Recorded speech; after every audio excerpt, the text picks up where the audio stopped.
திருப்புகழ் 112.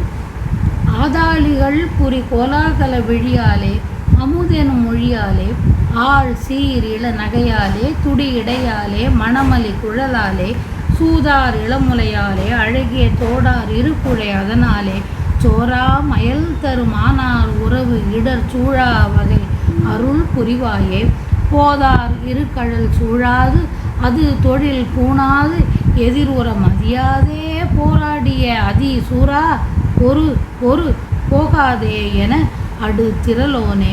வேதாவுடன் நெடு மால் ஆனவன் அறியாதார் அருளிய குமரேசா வீராபுரி கோவே பழனியுள் வேளா இமையவர் பெருமாளே. மானார் உறவு இடர் சூழா வகை அருள் புரிவாயே. மலர்கள் அணியப்பட்ட திருவடிகளை தியானம் செய்யாமலும் அவ் அடிகளுக்குரிய பணியை செய்யாமலும் எதிரில் வர எண்ணாமல் போர் செய்ய வந்த சூரவன்மனை சற்று பொறு பொறு என சொல்லி அழித்த ஆற்றல் வாய்ந்தவனே. நான்முகனும் நீண்ட திருமாலும் அறியாதவரான சிவபெருமான் அருளிய குமாரனே. வீராபுரியில் வீற்றிருப்பவனே, பழனியில் வீற்றிருக்கும் பெருமாளே.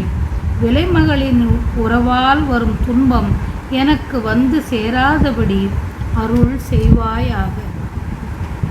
அதிசூரா பொறு பொறு போகாதே. சூரபன்மன் 2ஆம் நாள் போரில் தோற்று திரும்பினான். பின் 8ஆம் நாள் போருக்கு வந்தான். அப்போது முருகப்பெருமான் பொறு பொறு போகாதே சூரா பொறு பொறு என்று கூறி நிறுத்தி அவனை வென்றார். வீரை நகர் கலிசை சேவகன் என்பார் அருணகிரிநாதரின் நண்பர். அவர் வீரை என்ற ஊரினர். அவ்வூரில் அவர் பழனி ஆண்டவர் திருவுருவை வைத்து வழிபட்டு வந்தார்.